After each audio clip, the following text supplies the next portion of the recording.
Now that you have your penguin masks all set up and you look like penguins, you're in South Georgia where there's a bunch of penguins.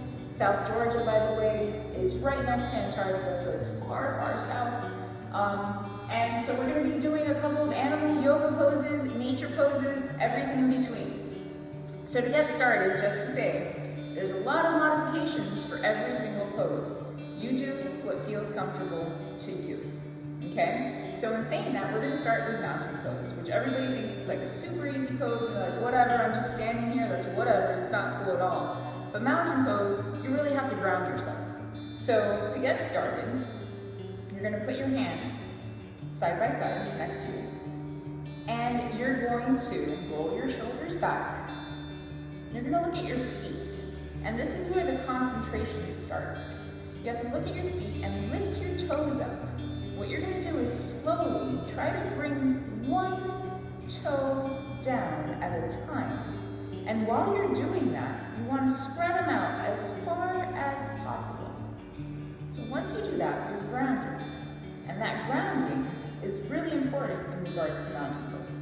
But it's not all. We're also going to take a deep breath in. And when we take that deep breath in, what I want you to do is try to grow an inch. So take a deep breath in. 1, 2, 3, 4. And then release. 1, 2, 3, 4. Now we're going to grow one more inch. Same concept. Take a deep breath in. Grow an inch. 3, 4. And then release. 1, 2, 3, 4. So that was mountain pose.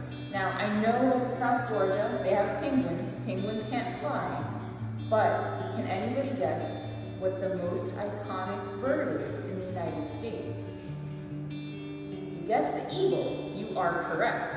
And so we're going to do the eagle pose. Now, the eagle pose is a little bit all over the place in the sense that you're kind of wrapping yourself up into yourself. The eagle pose has two parts to it. One part is you're going to have your arms out. You're going to wrap your left arm underneath your right. That's one part of it. Just going to do it in parts right now. The other part is you're going to wrap your right leg around your left. Okay? So again, your left arm is going to come underneath by your right. You can leave that there. Now you can kind of squat a little bit. Bring your right leg around. If you can't wrap it around all the way, that's fine. Bring your right foot to the left side of your left foot, like this. If you want to wrap it, that's fine too.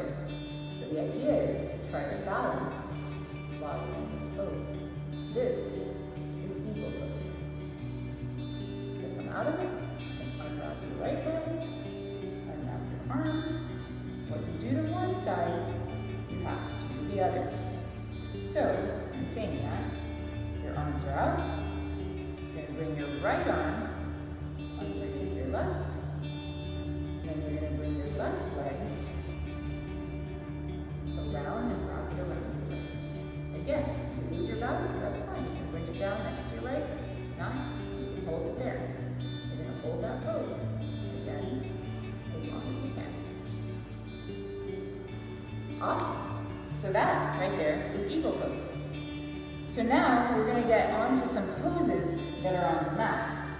But trying to stay with that, one of the coolest poses that I like a lot, maybe because it has the word dog in it, is downward facing dog. So downward facing dog, what you're going to have is you're going to have your hands out like this. So you have the two L's in regards to your hands, the pointer and the thumb, and then you spread out your hands like that. Don't have them in like this, don't have them out like this, just like this. So you're going to put your hands on the mat, your knees are going to be hip width distance apart, you're going to tuck your toes in, and you're going to come up. This is downward facing dog. From here, if you can put your feet on the mat, that's great. If they come up, that's fine too.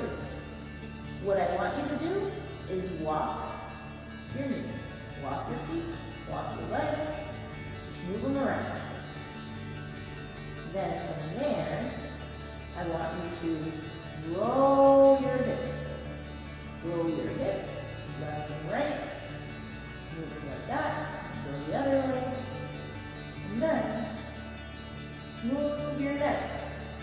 from side to side. As you're looking through your legs, just move your neck from side to side. Okay, now we're going to come to plank. Plank means you're going to straighten your back. If this is a lot for you, you can always bring your knees down. From there, we're going to do cat-cows. So cat-cows are a breathing exercise, and they're stretching and moving your back. They're creating flexibility in that back.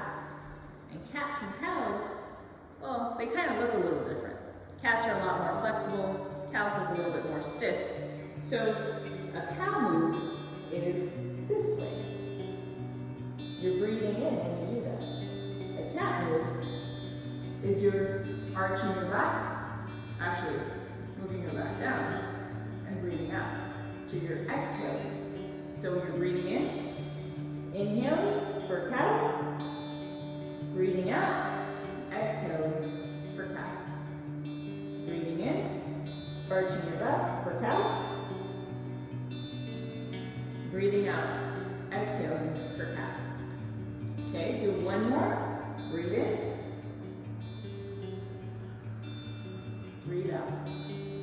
So that are cat-cows. So now, we're going to do crow pose. So a lot of bird poses here for whatever reason, because birds are pretty awesome. They can fly. Not a lot of us can fly. Only one mammal can fly. Can anybody think of that one? Well, actually, you can say flying squirrels can fly too, but one mammal can fly without just jumping from one tree to the other. That's bats. So, we're not going to do bat pose because I don't know what that is, but we're going to do crow pose. So for crow pose, one thing you want to do is bring your feet together.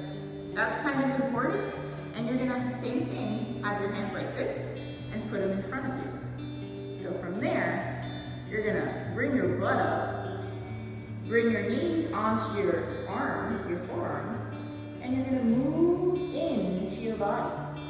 You can stay here if you want. Okay, this is pretty much a good place to stay. Or if you want, you can bring one foot up, bring it back down, bring the other foot up, bring it back down.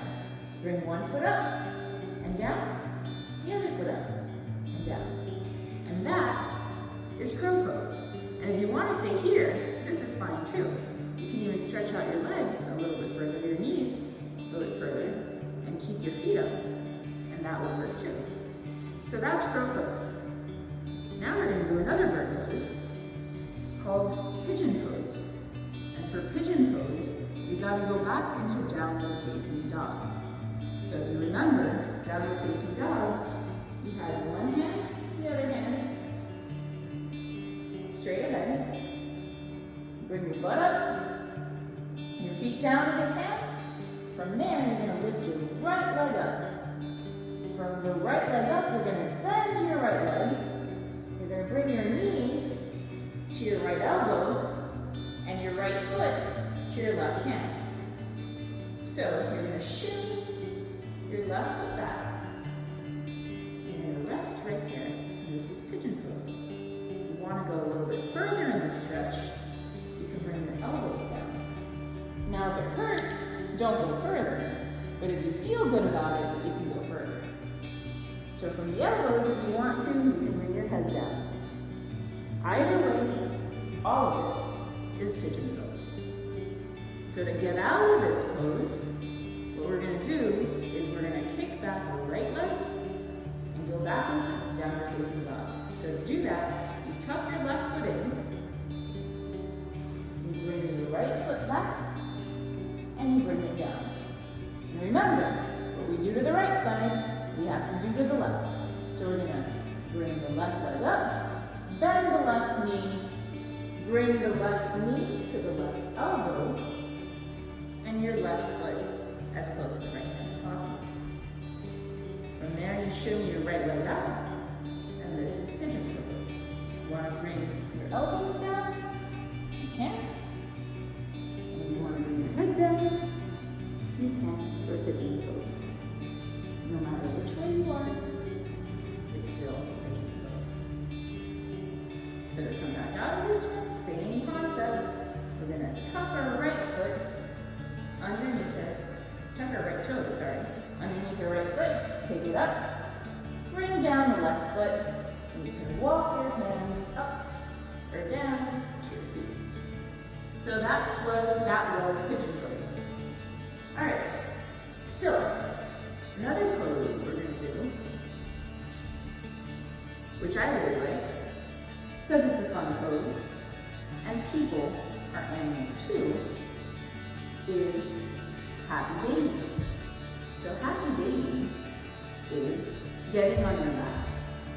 And from your back, you're gonna lift up your legs, and you're gonna grab your feet.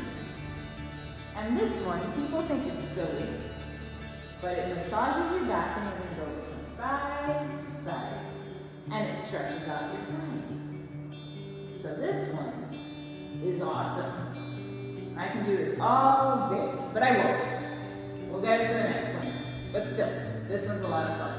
So happy baby is that one. Now another one, which people call it Superman pose, but because we have penguin masks on, and because Superman is cool, but penguins are cooler, we're gonna call it penguin pose. So penguins, actually, besides walking, they move on their bellies when they get really tired of waddling the entire time. So they move on their bellies, and that's called tobogganing. They have big bellies, so when their bellies are on the ice, their feet come up.